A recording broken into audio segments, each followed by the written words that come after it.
Bienvenue, donc nous allons démarrer cette visioconférence sur les facteurs de gradient. C'est une généralisation du paramétrage manuel DGF dans certains modèles d'ordinateurs grand public. Ce qui fait qu'aujourd'hui, que ce soit pédagogiquement pour les moniteurs, que ce soit pour les utilisateurs, ça pose un petit souci qu'on n'avait pas auparavant. Donc ça pose différemment la question DGF aujourd'hui, ce qui fait que c'est d'actualité.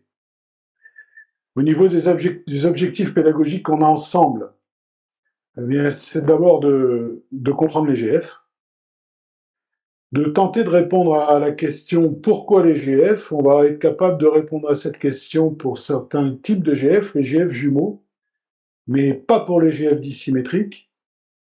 Et puis de démythifier la notion de GF, parce que évidemment, certains, on entend ça à bord des bateaux, disent moi j'ai un truc avec GF, je peux paramétrer moi-même mes GF, donc je suis tip top.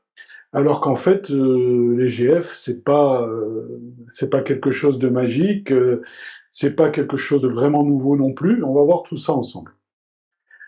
Alors, GF, rien de nouveau. Ça veut dire quoi? Ça veut dire que vous avez des GF dans tous vos ordinateurs de plongée depuis 25 à 30 ans. C'est pas parce que vous les voyez pas qu'ils sont pas là. Vous avez des ordinateurs de plongée récents qui vous permettent de paramétrer vous-même les GF, ça d'accord, et qui existaient avant dans le monde de la tech, de la plongée avec mélange, mais les GF existent dans tous les ordinateurs de plongée depuis 25 à 30 ans. Quand vous avez le mode personnalisation, P-factor, facteur de prudence, ça s'appelle de X manières suivant les modèles, ça joue sur les GF. Quand vous paramétrez le mode P0, P1, P2 de certains modèles d'ordinateurs, ou L0, L1, L2, vous faites tout simplement bouger les GF, les gradients de factor. Les GF sont indissociables des M-values, et dans tous les ordinateurs de plongée, vous avez un jeu de paramètres aldanien avec M-value, dans absolument toutes les machines. Et puis, les GF, ils fonctionnent aussi bien à l'air, en nitrox, à l'héliox, au trimix ou à la PPE2 constante. De toute manière, la formule est exactement la même dans toutes les machines. C'est une formule de Haldane avec un jeu de paramètres globalement de Bullman. On aura l'occasion de revoir ça. Comme tout est pareil, bien forcément, les GF fonctionnent de la même manière qu'on plonge à l'air, en nitrox, à l'héliox ou au trimix. Alors, en guise de point de départ, les GF, c'est un moyen parmi d'autres de sécuriser la désaturation. Je dis bien un parmi d'autres. Il y a l'hygiène de vie, faire plutôt du sport, se reposer avant de plonger, un retour progressif à la plongée, sont des moyens aussi de sécuriser la désaturation. Tout comme plonger au nitrox, faire des paliers au nitrox ou à l'O2, quand on a plongé à l'air ou quand on a plongé au mélange. Réduire la durée de plongée, c'est aussi un facteur qui diminue les risques. Réduire la profondeur, ne faire qu'une plongée par jour, c'est un choix individuel. Ne pas faire de profils dangereux tels que les yo-yo, les dents de scie ou les plongées rapprochées, etc., etc., jusqu'au point extrême qui consiste à dire finalement, je suis vraiment pas en forme aujourd'hui, je renonce à plonger. Il ne faut pas croire que l'ajustement qu'on peut faire avec les GF règle tous les problèmes. Globalement, c'est un élément dans la panoplie qui permet de réduire les risques d'accident de désaturation. Alors, en fait, on a deux soucis, on a deux de vigilance en plongée. Si on a plus de gaz neutre que ce qui est prédit par le modèle, c'est-à-dire plus d'azote, plus d'hélium, etc., plus de gaz neutre, alors ça, c'est un élément qui nous fait sortir du modèle classique de désaturation qui peut justifier l'utilisation des GF. Puis on a un deuxième élément trop de bulles, des noyaux gazeux en excès, etc. Et ça, c'est pas les GF qui vont régler le problème. Donc déjà, les GF s'attaquent à un élément, c'est si dans la plongée, on a plus de gaz neutre que prédit par le modèle. Et ça n'est qu'un moyen parmi d'autres de sécuriser la désaturation. Si on aborde la notion de modélisation rapidement, il n'y aura qu'un transparent qu'une diapositive. La modélisation, vous plongez tous avec un ordinateur de 1908.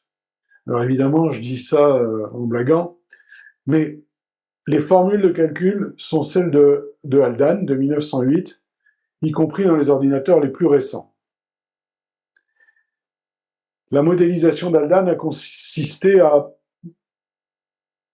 à dire que le corps humain, que vous voyez à gauche de l'écran, cette complexité du corps humain pouvait être correctement représentée par des compartiments qui sont des régions anatomiques factices. Je dis bien factices. Il ne faut pas chercher à rapprocher les yeux de 5 minutes, du compartiment 5 minutes ou les os du 120 ou 630 minutes. Ça, il y a eu des tentatives qui ont été faites qui sont malheureuses, y compris par Buhlmann lui-même dans ses livres, et les gens ont cru que les compartiments étaient reliés à des organes. C'est totalement faux. Ce sont des régions anatomiques factices, mais qui font leur travail et qui donnent de bons résultats. Donc ces régions anatomiques factices, elles sont caractérisées par une demi-vie exprimée en minutes. On a des compartiments de 4 minutes, 5, à l'air, je parle, 5 minutes, 10 minutes, 12 minutes, 18 minutes, 20 minutes, 40, 60. Chez Buhlmann, on va jusqu'à 635 minutes. Voilà. Donc, tout au long de l'évolution de la modélisation, les différentes personnes qui se sont penchées sur la question ont fait évoluer ces compartiments, soit en faisant bouger les demi-vies, soit en intervenant sur le seuil de tolérance à la sursaturation. Ce sont les deux seuls paramètres dont on dispose dans un modèle de désaturation.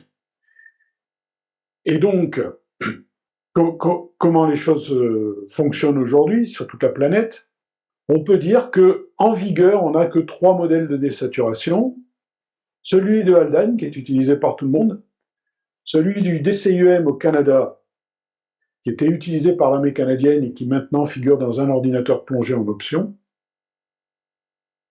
et donc qui n'est pas le plus utilisé à ce jour, et celui du BISAC en Angleterre, publié en 88. Voilà. Alors vous allez me dire, mais comment ça, il y a du RGBM, il y a de l'US Navy, etc. Mais ça, ce ne sont pas des modèles. On les a appelés modèles, y compris dans Plongée Plaisir, où j'ai fait comme tout le monde, et j'ai appelé ça modèle. Mais les dernières études que j'ai pu mener depuis 3 ans montrent qu'en fait, ce ne sont pas des modèles, ce sont des jeux de paramètres. Donc l'US Navy, Buhlmann, COMEX, MN90, RGBM, etc. sont des jeux de paramètres du modèle de Haldane. Pourquoi ils sont classés en jeux de paramètres? Tout simplement parce que quand vous utilisez les 2 équations de Haldane, celle pour calculer la saturation et celle pour calculer les paliers, enfin la remontée, vous pouvez appliquer ces formules-là à l'US Navy, à Buhlmann, à COMEX, à MN90, à RGBM, et tout marche pareil. J'ai d'ailleurs publié sur Plongée Plaisir un simulateur universel qui passe en revue 28 ou 30 jeux de paramètres et qui calcule tous les paliers de cette manière-là. Donc ce ne sont que des jeux de paramètres, mais ce sont des jeux de paramètres, c'est-à-dire que ça dévalorise en rien le travail de Buhlmann, de COMEX, de MN90 ou de RGBM. Sauf que les formules qui sont utilisées aujourd'hui, que vous avez dans vos ordinateurs, c'est 100% des ordinateurs de plongée de loisirs, ne sont pas des formules particulières, ce sont des formules définies par Haldane en 1908 que vous avez dans vos machines, avec généralement le jeu de paramètres de Buhlmann. Alors, on a le modèle de Haldane qui peut se décliner en jeu de paramètres de Buhlmann ou de RGBM. Il se trouve juste que le RGBM, Bruce Vinkey, a publié, page 34 de son livre sur le RGBM, qu'il utilisait un jeu de paramètres Bullman légèrement modifié, en termes de demi-vie, et puis il a un peu arrondi les demi-vies. Mais donc le RGBM, c'est aussi en fait du Bullman, et tout ça, ce sont des modèles haldaniens. Ce sont des jeux de paramètres haldaniens. Tous ces jeux de paramètres disposent aujourd'hui de M-value, que vous ayez utilisé par le passé pour les plus anciens des ordinateurs de plongée qui étaient avec l'algorithme de Spencer, comme le Solution Alpha dans les années 90, chez Sunto, qui utilisaient de l'US Navy ou autre. De toute manière, pour tout le monde, il y a du M-value. Donc, je sais que parfois on entend des gens dire oui, mais moi j'ai un modèle Bullman à M-value. Vous avez un modèle Bullman à M-value, comme tout le monde a un jeu de paramètres à M-value. Tous les jeux de paramètres du marché aujourd'hui ont des M-value. Et ces M-value permettent d'utiliser des facteurs de gradient, des GF, gradient de factor en anglais. Les GF, je vous le dis d'ores et déjà, c'est de prendre uniquement un pourcentage de la M-value pour abaisser la M-value. C'est tout. Donc dès qu'il y a une M-value, on peut utiliser des facteurs de gradient, et des M-value, il y en a dans tous les jeux de paramètres. Tous les jeux de paramètres aujourd'hui du marché sont à M-value. Nous, on est français. Je salue nos amis belges qui se sont connectés, les Suisses, Canadiens, etc. Et pour parler 2 secondes de la France, où on a les tables AMEN 90, c'est le seul système qui reste au monde sans M-value. Tout le reste est passé à des M-value. Et donc, vous avez ça dans 100% des ordinateurs, qu'ils soient de loisirs ou qu'ils soient de plongée, au mélange, tech pour employer un mauvais mot. Alors, venons sur la notion de GF à travers la logique des M-value. Reprenons la notion à gauche d'un plongeur avec des compartiments qui sont censés représenter le corps, son corps, face aux phases de saturation et désaturation. En haut à droite, vous avez les compartiments. On va supposer qu'on est sur le modèle de Bullman, puisque c'est celui que vous avez tous et que nous avons tous. ZHL 16C, avec 16 compartiments. Alors, je vais vous faire la grâce dans la démonstration que je vais vous faire des calculs sur tous les compartiments. On va choisir le compartiment numéro 3 de 12,5 minutes. Mais on va voir comment les calculs se font. Alors d'abord, votre ordinateur calcule votre niveau de saturation. Vous descendez, vous faites un parcours au fond, vous remontez un petit peu, vous redescendez. Bon, il calcule en temps réel, pour chacun des 16 compartiments, quel est votre niveau de saturation. Que ce soit à l'air, au nitrox, à l'hélium, au trimix, tout ça c'est pareil, même à la PPO2 constante. Hein. Voilà, rien ne change, ce sont toujours les mêmes formules. On va prendre un exemple d'une plongée de 30 minutes à 30 mètres. Et on prend le compartiment numéro 3 en guise d'illustration chez Bullman, qui est le compartiment de 12,5 minutes. Alors si on fait une plongée carrée, du style table, mais c'est pareil avec votre ordinateur si vous faites une plongée au carré, au bout de 30 minutes à 30 mètres en plongeant à l'air, ce compartiment, il aura 2,75 bars d'azote. C'est théorique, puisque c'est un compartiment. Hein. Le compartiment, c'est pas un vrai tissu humain, c'est une région anatomique factice. Mais enfin, la modélisation nous dit qu'il va y avoir 2,75 bars. On va chercher à regarder en haut. Je viens de modifier d'ajouter une valeur en haut. C'est qu'on va chercher la TN de max, puisqu'on fait une plongée à l'air. Sinon, ça serait la tension d'hélium max ou la tension de trimix max. On cherche la tension d'azote maximum, et ça s'appelle une M-value pour maximum value. Toutes vos machines font ça. Alors, comment le font-elles? D'abord, il y a une maximum value en surface, et c'est donné dans le modèle, dans le jeu de paramètres, Et c'est pour Bullman ZHL 16T, c'est publié, c'est 2,25 bars. Quand vous avez sur votre ordinateur l'affichage NDL, No Decompression Limit, qui est faux d'ailleurs, hein, puisque on ne devrait pas écrire NDL, puisque même si vous êtes sans palier obligatoire, à chaque plongée, vous faites de la décompression. En réalité, il ne faudrait pas dire No Decompression Limit, il faudrait dire qu'il n'y a pas de palier obligatoire, ce qui n'est pas pareil du tout. Mais bon, dans vos ordinateurs, quand ils vous affichent NDL, ça veut dire que les 16 compartiments calculés, aucun d'entre eux ne dépasse la M0 de surface. Sachant que cette M0 de surface va être différente, évidemment, pour chaque compartiment. Hein. Là, je vous affiche que celle du compartiment numéro 3, 12,5 minutes chez Bullman. Donc, j'ai 2,75 dans mon compartiment C3, j'ai 2,25 dans M0 dans mon jeu de paramètres, je ne peux pas remonter en surface. Forcément, parce que j'ai plus d'azote que le maximum acceptable en surface. Tous les modèles fonctionnent comme ça, tous les jeux de paramètres et tous vos ordinateurs, ils calculent, alors j'ai mis 3 mètres pour simplifier, mais vos ordinateurs, ils peuvent faire des calculs le dernier palier à 6 mètres, ils peuvent faire des calculs tous les mètres, etc. Ils font comme ils veulent. Hein. À partir du moment où on entre dans une boucle de calcul, on fait comme on veut. Là, on se simplifie la vie pour bien comprendre. Nous, le but, c'est de comprendre, c'est pas de refaire un ordinateur, c'est de comprendre comment ça marche. Bien, on va calculer une même value à 3 mètres. Et les éléments pour le calculer sont aussi donnés dans le jeu de paramètres. Bien, Bullman dit dans ce jeu de paramètres, à 3 mètres, c'est 2,66 bars. J'ai 2,75 dans mon compartiment, je ne peux pas remonter à 3 mètres.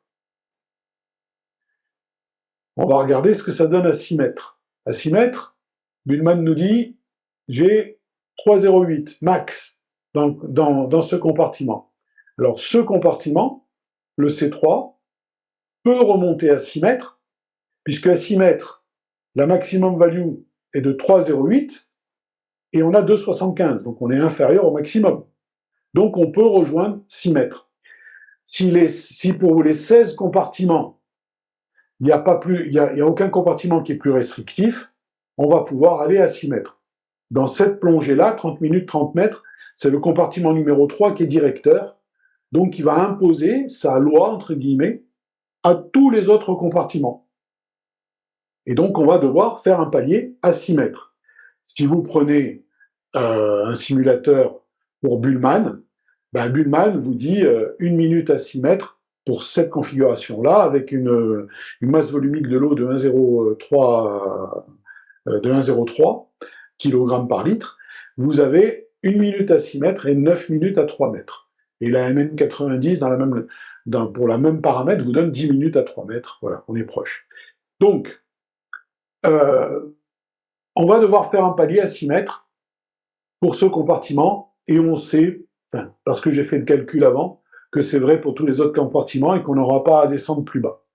Donc pour 30 minutes à 30 mètres, on va avoir un premier palier à 6 mètres. Calculer la durée, c'est pas le sujet aujourd'hui. À 9 mètres, que nous dit Bullman? Dans son jeu de paramètres, quand on calcule, il dit que c'est 3,50 de bar de tension maximum d'N2 à 9 mètres. Bon, nous on a 2,75, on va pouvoir dépasser 9 et atteindre les 6 mètres. Et donc on va s'arrêter à un palier à 6 mètres jusqu'à avoir une tension d'azote dans les compartiments qui soit inférieure à celle de 3 mètres pour l'ensemble des compartiments. Puis ça va nous permettre de remonter à 3 mètres. Et puis à 3 mètres, on va attendre à nouveau un temps jusqu'à ce que la tension d'azote dans l'ensemble de nos compartiments soit inférieure à la tension maximale M0 de surface, et là, on va pouvoir faire surface. Évidemment, j'ai pas fait les calculs à 12 mètres, à 15 mètres, etc., mais c'est la même chose, hein, quand on a des paliers plus profonds. Et la question que se pose tout modèle de désaturation, c'est de dire, où est-ce que je peux remonter? Là, on l'a vu, on peut remonter à 6 mètres. Votre ordinateur, qu'est-ce qu'il fait dans ce cas-là? C'est-à-dire qu'à un moment donné, vous étiez en no decompression limit, donc pas de palier obligatoire, et à un moment donné, il vous dit, tiens, un palier à 3 mètres, ou tant de paliers, et puis un premier palier à 6 mètres, etc. C'est ce calcul qui est fait en temps réel. Et donc, on va pouvoir remonter à 6 mètres.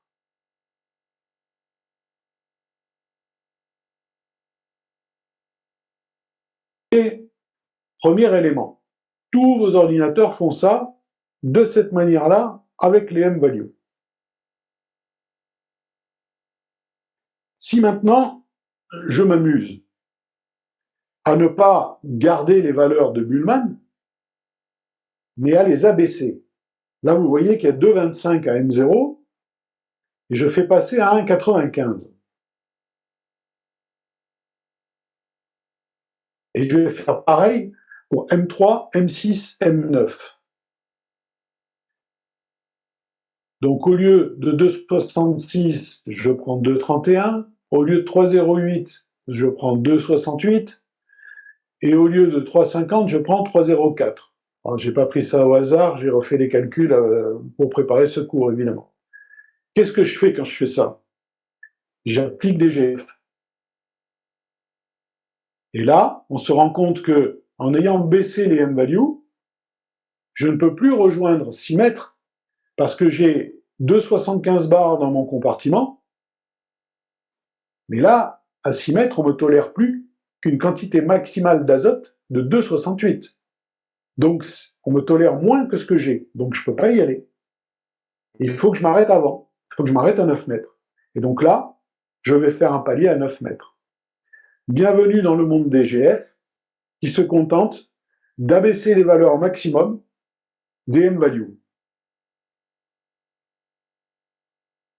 Donc les GF, c'est un pourcentage des M-values, un pourcentage inférieur à 100%, qui va réduire les M-values de surface à 3 mètres, à 6 mètres, etc., quelle que soit la profondeur, et qui va rendre donc la désaturation plus restrictive.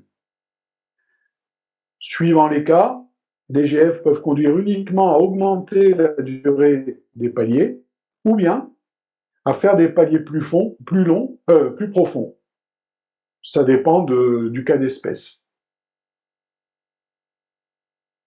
Donc, si on resynthétise tout ça, les GF abaissent les maximum values du modèle sous-jacent, du jeu de paramètres sous-jacent. Donc, ils interviennent sur les valeurs qui avaient été définies par celui qui a conçu le modèle, ou le jeu de paramètres, et viennent les abaisser. En les abaissant, ça peut augmenter les paliers et ou la profondeur du premier palier. Alors on a une astuce qui a été ajoutée à ça, c'est qu'on peut définir un GF low et un GF high. Le GF low fixe l'arrêt du palier le plus profond, par exemple 60, et le GF high, le palier le plus haut, par exemple 90%. Donc en fait, ça veut dire qu'au lieu d'avoir juste deux valeurs, comme je l'ai montré au tableau, en violet, vous avez un GF, mais on pourrait calculer la valeur pour GF low et la valeur pour GF high. Et le calcul s'enchaîne comme ça dans les machines. Donc si vous définissez un GF low d'une certaine valeur, c'est lui qui va imposer le premier arrêt, le palier le plus profond. Et le GF high va déterminer le palier, le dernier, à 3 mètres ou à 6 mètres, selon comment vous avez paramétré votre ordinateur. Exemple, 90-90 ou 70-90 dans les GF.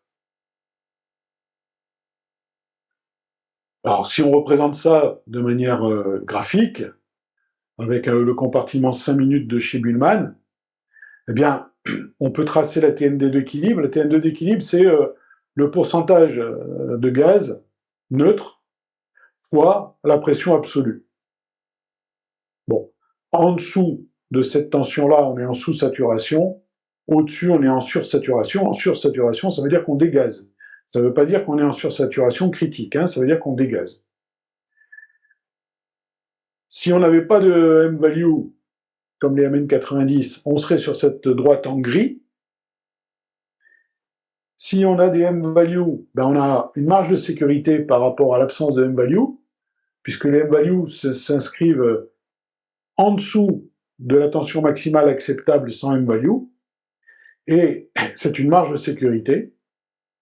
Et encore une fois, dans vos ordinateurs de plongée, la question ne se pose pas, parce que tous vos ordinateurs de plongée ont des M-value. Donc vous êtes tous au minimum sur la droite orange. Ensuite, si on trace la ligne de pression absolue,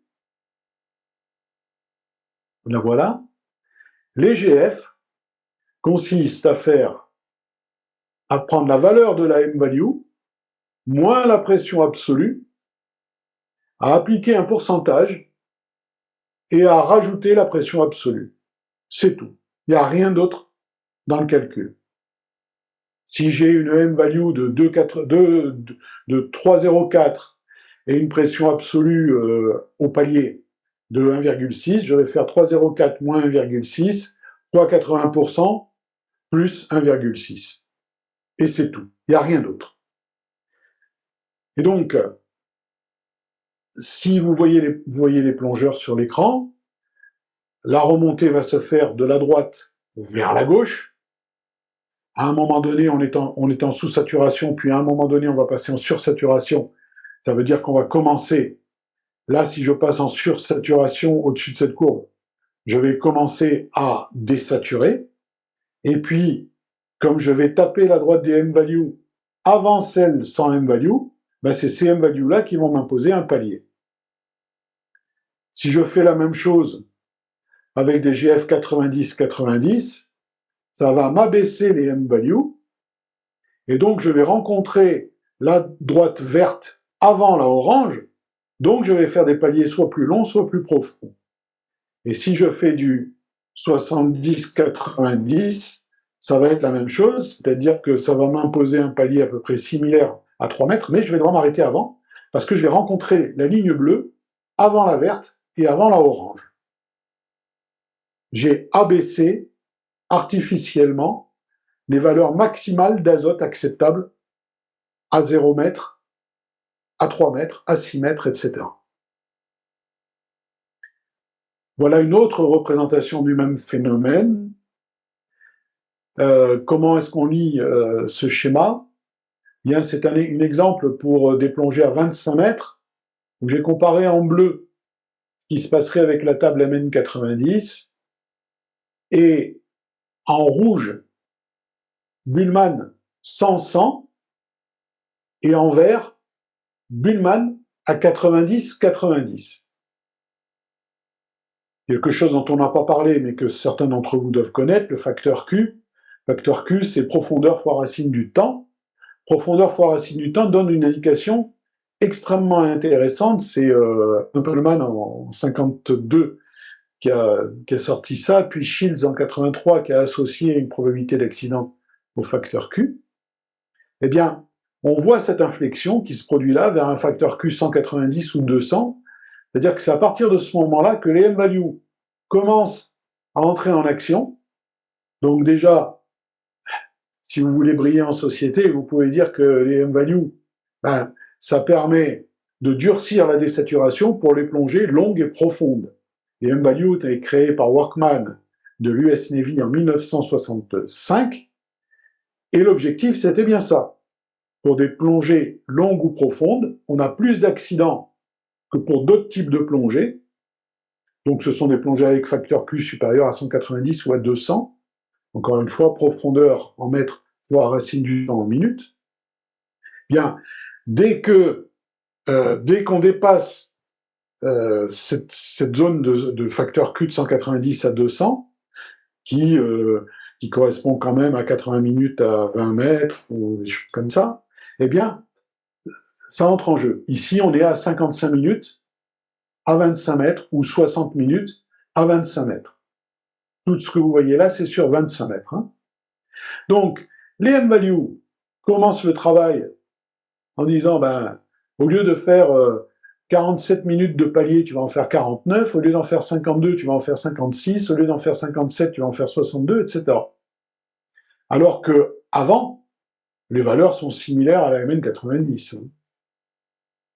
Voilà. Et ce serait sans doute similaire aussi à l'ES-Nelly. Donc, cette influence des M-values qui se fait sentir ici, elle est accentuée par les GF. Et il y a une différence entre M-value et GF, c'est que autant les M-values ne modifient pas M0, c'est-à-dire que la courbe des plongées sans palier ne bouge pas avec les M-values, avec les GF, ça bouge. Un peu, mais ça bouge. Et puis ça s'accentue évidemment au-delà d'un facteur Q 190 ou 200. Donc on peut déjà en tirer une première conclusion, c'est que pour des gens qui plongent dans la courbe de sécurité, M-value, pas M-value, GF, pas GF, on s'en fout complètement. Parce que ça n'a aucune influence, ou très faiblement. Et donc, les GF interviennent, les GF interviennent justement pour durcir encore plus les M-value. Alors j'ai CD qui me dit que M-value égale Tn2 max. C'est pas du tout en contradiction avec ce que j'ai dit. Hein. Oui, M-value c'est Tn2 max et GF ça abaisse la M-value. Donc il n'y a absolument aucune contradiction. Et donc, voilà un schéma où vous pouvez voir l'influence des M-value et l'influence des M-value plus GF. Sachant que, je me répète, dès qu'il y a des M-value, on peut appliquer des GF. C'est un argument en marketing qui n'a absolument aucun sens de dire, moi, j'ai un Bullman avec GF. Oui, mais tout le monde peut avoir un Bullman avec GF, puisque le Bullman, il est intégré. Hein. Donc, tout ce qui fonctionne, avec M-value peut se voir appliquer des gradients de factor. Si on a encore une autre représentation graphique des choses, eh bien, vous voyez en blanc, là, tout a été calculé avec, même si j'ai pas mis les valeurs, mais avec Bullman. Donc, en blanc, vous avez 100 M-value. On peut tout à fait neutraliser l'effet des M-value sur un jeu de paramètres. En jaune, vous avez de symboliser l'influence des M-value. On commence peut-être à des paliers un petit peu plus profonds. Mais à la fin, la durée, en jaune, là, ne va pas être très très différente, mais il va y avoir une répartition qui peut être différente. Et en bleu foncé, les GF, qui viennent encore accentuer le phénomène des M-value. Alors maintenant, nous allons voir la partie GF jumeaux. Alors d'abord, les GF jumeaux, c'est pas quelque chose de fantastique, c'est des choses que les scaphandriers, dès 1908, faisaient déjà, sans savoir qu'un jour ça deviendrait des GF jumeaux. Ils appelaient ça en Angleterre le Jesus Factor. C'est relaté par Shields dans ses écrits sur les plongeurs professionnels sur les chantiers en Angleterre. Et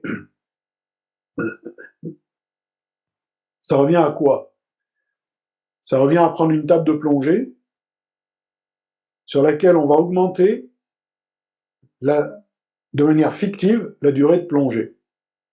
C'est-à-dire que si on a fait 40 minutes de plongée à 20 mètres, mais qu'on a fait de l'effort et qu'on se dit « oh là là, c'est pas très sécurité », eh bien, on va peut-être prendre 45 minutes, une case de plus, et au lieu de ne pas avoir de palier, on va avoir 1 minute. Et puis si on prend 2 cases de plus, on va avoir 4 minutes de palier au lieu de rien du tout.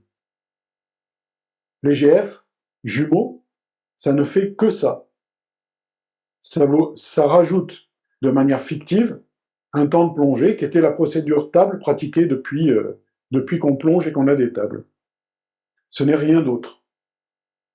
Donc, GF jumeaux, augmentation fictive de la durée de la plongée. Si on veut faire une preuve par le calcul, avec Bullman, ZHL 16C, Si on prend du 20 mètres, 40 minutes, avec les marges de sécurité de Bullman, hein, parce que je sais que beaucoup de simulateurs ou d'ordinateurs de plongée ont oublié que Bullman prévoyait des marges de sécurité, et donc si vous recalculez avec un simulateur, vous ne trouverez pas exactement, il faut rajouter 1 mètre ou 2 mètres. Bref, si on prend 20 mètres 40 minutes, avec un facteur 100-100, il y a 1 minute de palier chez Bullman. Si on met du 95-95, il va y avoir 2 minutes de palier à 3 mètres sur la droite de l'écran.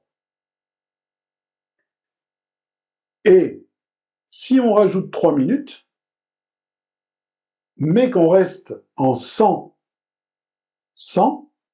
on retrouve exactement 2 minutes à 3 mètres. Et on peut faire ça avec tous les couples de profondeur que l'on veut. Si je prends toujours du 20-40 minutes, 90-90, si je me remets en 100-100 pour la même profondeur, mais que je dis qu'on a fait 45 minutes, je retrouve exactement le même palier qu'en 90-90 pour 40 minutes, à savoir 3 minutes à 3 mètres. Si je fais 30 minutes, 30 mètres en 90-90, bien c'est pareil que d'ajouter 2,5 minutes. Ça me donnerait exactement les deux mêmes paliers, 2 et 12 minutes. Si à 50 mètres, 15 minutes, je rajoute 1 minute et 1 minute 7, je retrouve exactement les mêmes paliers que si j'étais en 90-90, mais en restant en 100-100. Alors évidemment, plus on plonge profond, moins les minutes augmentent. C'est-à-dire que si je suis en 90-90 à 20 mètres, c'est comme si j'ajoutais 5 minutes, mais si je suis en 90-90 à 50 mètres, c'est comme si j'ajoutais à peu près 2 minutes, pas 5. C'est tout pour les GF jumeaux. Ça ne fait rien d'autre. Donc les GF jumeaux, c'est comme si vous disiez, je ne veux pas faire le vrai temps de plongée, mais comme dans mon ordinateur, je ne peux pas changer l'horloge, je change les GF et c'est comme si je prenais une case ou 2 cases ou 3 cases de plus dans les tables. Si on prend un exemple sur les ordinateurs de plongée, eh bien, le modèle 0, par exemple, dans certains modèles en 90-90, dans une durée totale d'immersion de 40 minutes pour une plongée à 42 mètres de 25 minutes. Si on passe en mode L1, ben, ça correspond au GF 85-85, ça rajoute 4 minutes de durée totale de temps d'immersion. L2 80-80, ça rajoute 10 minutes de durée totale d'immersion. On n'est pas dans les durées de plongée, là, on est dans les résultats que fournit l'ordinateur. À L3 75-75, ça ferait 16 minutes de plus, etc. Et si on arrivait au modèle 6, ça ferait du 60-60, et ça ferait 87 minutes de durée totale d'immersion au lieu de 47 minutes, ce qui ferait plus 118%, plus du double, ce qui probablement ne serait pas raisonnable.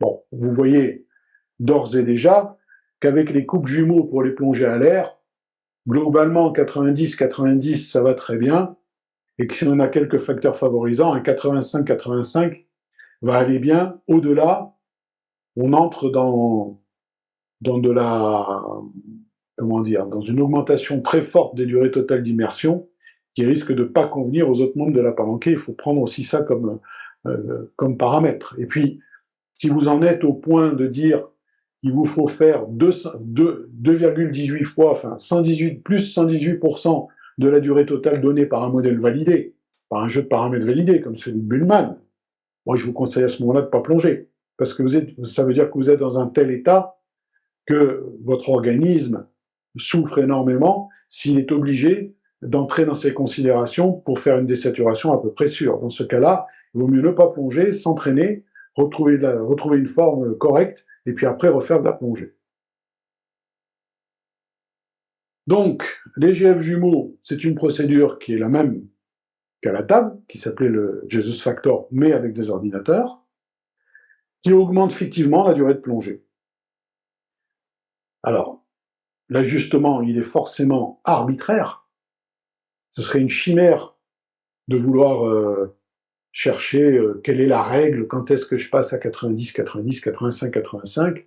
C'est exactement la même question que quand est-ce que je prends une case de plus dans la table ou 2 cases de plus dans la durée que ce qui est prévu. On n'en sait absolument rien. Jesus Factor, c'est arbitraire.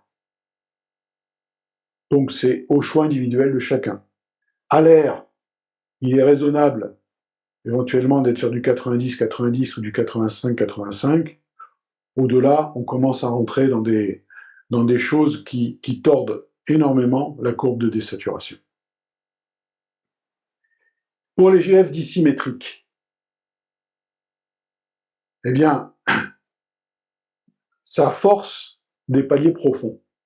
Ça oblige, de manière encore plus que les GF classiques, à aller faire des paliers plus profonds que ce que prévoit le jeu de paramètres ou le modèle. Pourquoi faire ces paliers plus profonds? Personne n'a la réponse aujourd'hui. Il y a eu des tribus qui se sont dit on va faire du 30-70, etc. dans les plongées tech. Eh ben, c'est issu de pratiques de certaines tribus de plongée, de plongeurs, mais il n'y a absolument aucune validation scientifique sur le sujet. Je vous ai fait le calcul à droite pour 30 mètres, donc première case ici, là si vous voyez ma souris, voilà, on prend du 100-100, du 90-90, du 30-70. Donc au lieu de faire par exemple pour la même plongée de 30 minutes à 30 mètres, 1 minute à 6 et 10 à 3, on va commencer à 12 mètres et faire 1, 3, 7, 17. Au lieu pour 50 mètres, 15 minutes de faire 1, 4 et 9, on va démarrer beaucoup plus bas et on va faire, au lieu de démarrer à 9 mètres, on va démarrer à 18 mètres et on va faire 1, 2, 2, 4, 7, 17. Bon. Ce genre de paramétrage est dangereux à l'air et donc doit absolument être débrayé des machines pour revenir sur des couples jumeaux du type 90-90 ou 85-85. Après, à l'hélium, c'est autre chose. Les gens dans les communautés de plongeurs, hélium, trimix, etc., ne sont pas tous d'accord entre eux. Certains qui pratiquaient avant des GF dissymétriques du style 30-70 ont abandonné pour tous se caler à 70-70, y compris certains qui sont dans des expéditions très longues, très saturantes, tout simplement parce que les gens se rendent compte que on fait du comment sans savoir pourquoi. Alors, c'est dangereux à l'air parce que ça oblige à faire des paliers plus profonds que ce qu'indique le modèle, ce qui veut dire que les compartiments courts vont désaturer, mais les compartiments longs vont continuer à saturer. Et donc, ça augmente le risque d'accident parce que ça augmente le nombre de bulles. Donc ça, vous avez, si vous allez sur Plongée Plaisir, vous regardez paliers profonds, que ce soit les pile stop ou les paliers profonds liés à des GF dissymétriques beaucoup trop agressifs, c'est exactement la même logique. Alors, en conclusion, on a des GF jumeaux qui augmentent fictivement et arbitrairement la durée de plongée. À l'air, 90, 90, 85, 85, ça correspond globalement à prendre une case de plus dans la table. Hein, voilà. Donc, cet arbitraire-là, on le comprend. Hein, mais dans la table, on ne vous dirait pas, écoutez, puisque vous avez fait 40 minutes de plongée, par sécurité, vous allez prendre 80 minutes. Ça serait complètement dingue de fonctionner comme ça. Prendre le double, ce serait fou. Si vous plongez à l'air avec du 60-60, c'est ce que vous faites. Ça n'a aucun sens. Donc, ensuite, on a du dissymétrique, palier profond, pas de justification. C'est issu des plongées au mélange. Chacun s'attribue. C'est-à-dire que vous allez avoir des gens qui vont vous dire « Non, non, non, c'est du 30-70 ». Ils n'en savent rien. Hein.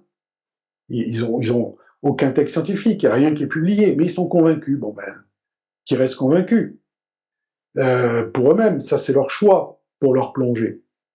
Mais c'est pas sur la base de je t'assure que qu'on peut conseiller aux plongeurs quelque chose. Donc en fait, on peut rien dire, c'est à chacun de faire ses choix, et puis des paramétrages par défaut sur certains ordinateurs de plongée, par ailleurs très bons, Shearwater pour pas le nommer, qui sont fixés à 30-70, c'est une ineptie.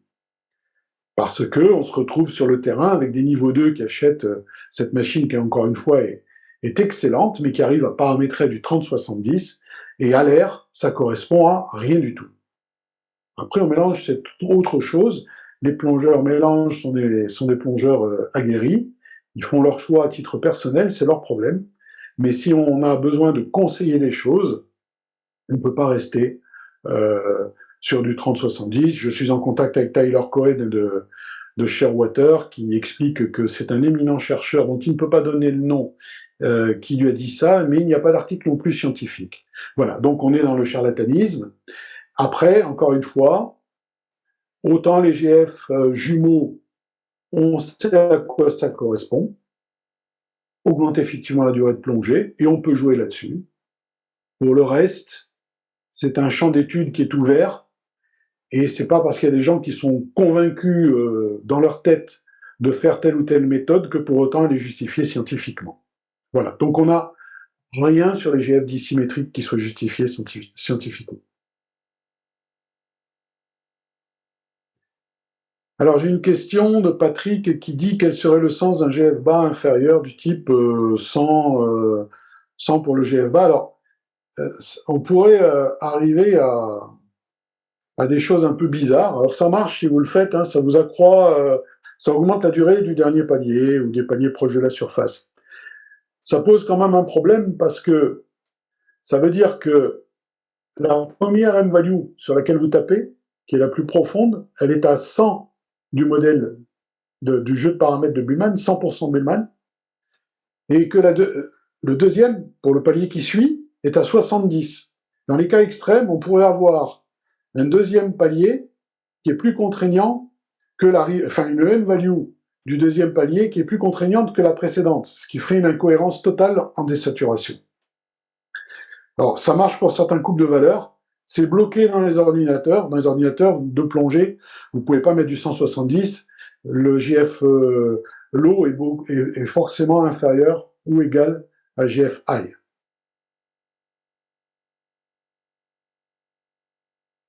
J'ai aussi une question, est-ce qu'il vaut mieux rabaisser ces GF si on enchaîne une dizaine de plongées en voyage, par exemple?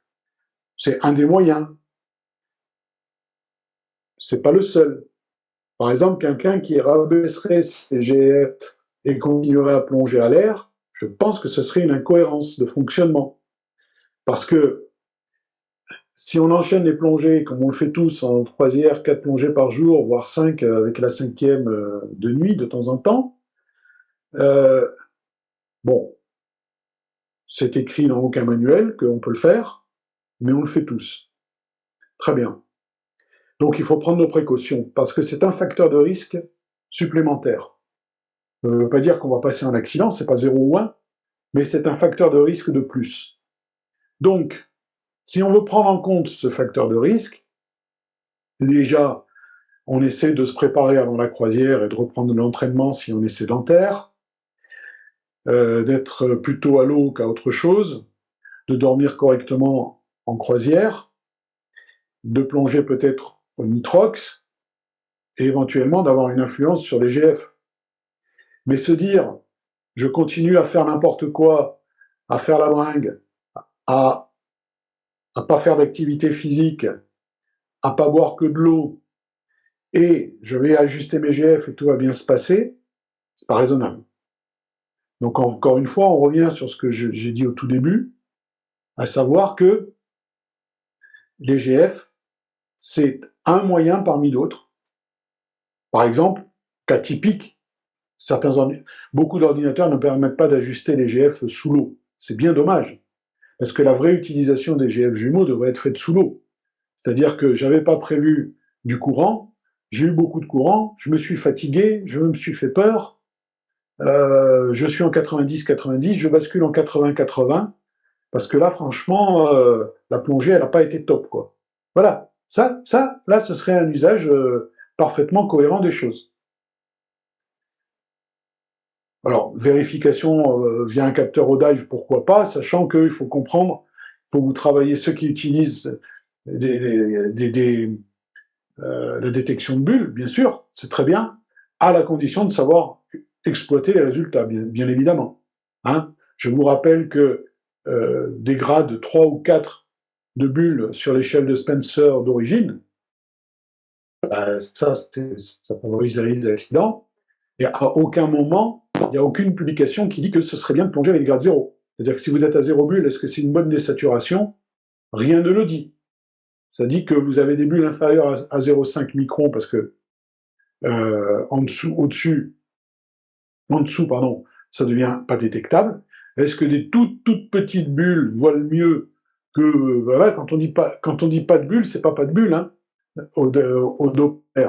C'est pas de bulle détectable, et qui plus est, en plus, un Doppler va vous détecter les bulles circulantes. Donc les bulles in situ vont pas être détectées. Hein. Alors, on me pose une autre question. Plutôt que de modifier les paramètres de son ordinateur avec des GF choisis de façon aléatoire, pourquoi ne pas simplement majorer ses paliers en fonction de sa forme du moment? Oui, on peut très bien dire mon ordinateur me donne pas de palier ou 3 minutes. Je choisis de faire 5 minutes ou 7 minutes, pourquoi pas, bien sûr, bien évidemment. Et puis, quand vous êtes en croisière et que vous faites beaucoup de plongées, prenez l'habitude d'attendre très longtemps entre 6 et 3 mètres, bien plus que ce que vous donne la machine. Et là, vous mettez toutes les chances de votre côté quand même. Hein. Alors là, on me dit un facteur de prudence sur le i330, non, c'est pas ça. Sur le i330, le facteur de prudence utilise les GF, mais les ordinateurs d'Aqualung ne permettent pas l'ajustement des GF comme indiqué ici.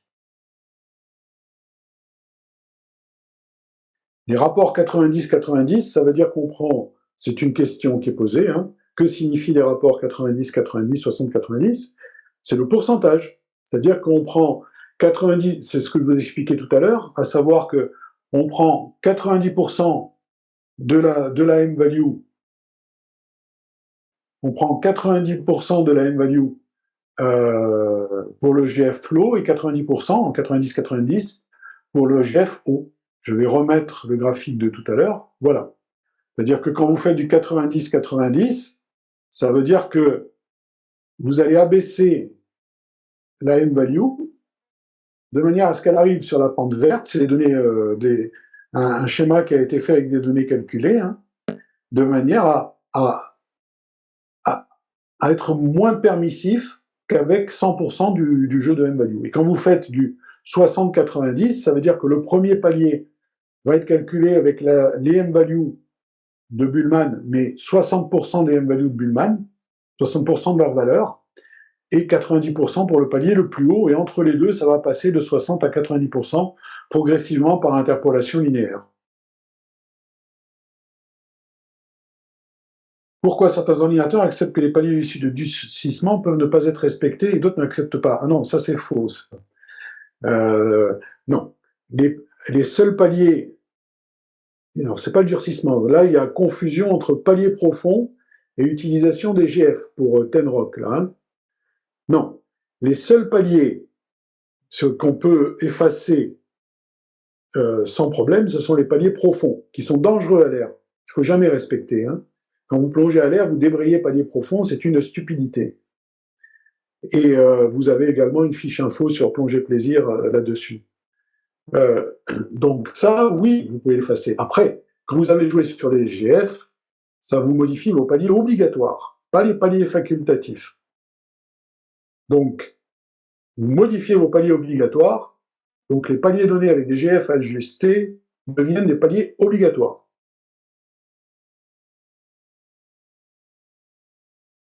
Que se passe-t-il, autre question, si on plonge à l'air, nitrox, avec des paramètres R? Oui, ça augmente la sécurité.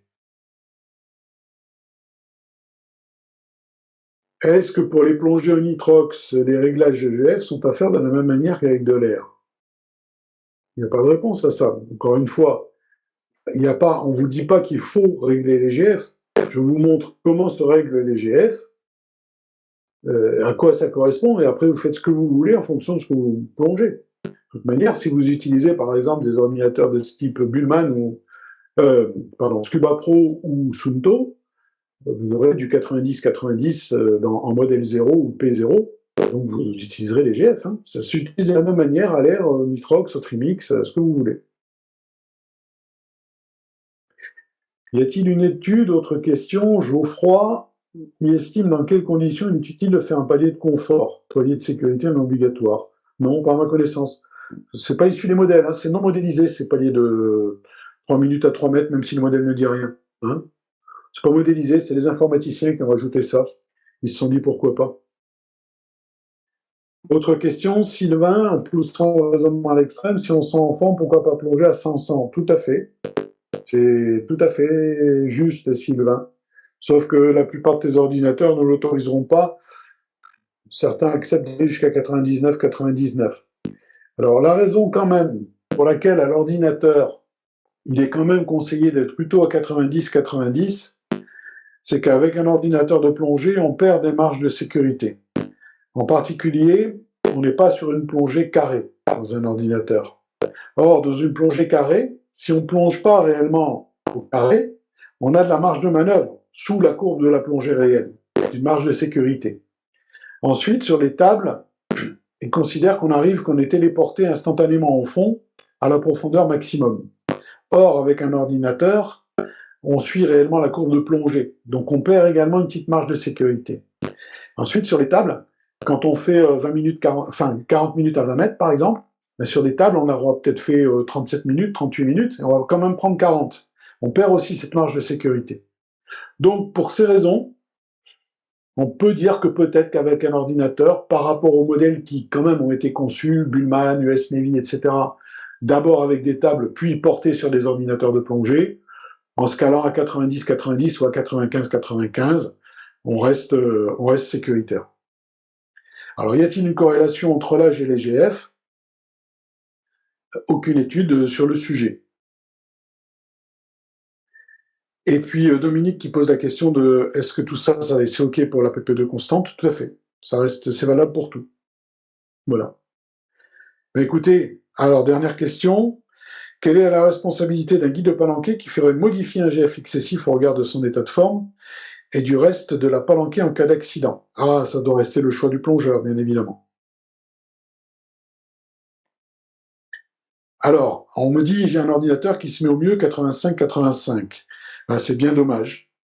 Ça doit faire partie des critères de choix. Je plonge à 30-85 depuis un certain temps. J'ai lu que démarrer les premiers profonds, c'est mieux que les bulles. Bullshit alors? Tout à fait. À l'air, hein, on est bien d'accord, Jean-Jacques. Tu confirmes? On parle bien de à l'air. Oui, à l'air, c'est n'importe quoi.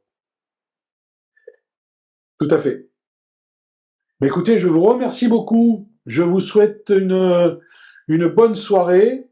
Et puis, j'espère que ça a pu vous être utile, tous ces éléments-là. Et je vous souhaite de belles plongées, une belle saison. Et n'oubliez pas de reprendre progressivement la plongée. Hein, je renouvelle ça chaque année avec la vidéo que vous pouvez trouver sur Plongée Plaisir du CrossMed. Mais pensez à démarrer progressivement vos plongées et de ne pas aller trop vite, trop profond. Je vous souhaite une bonne soirée. Bonsoir tout le monde.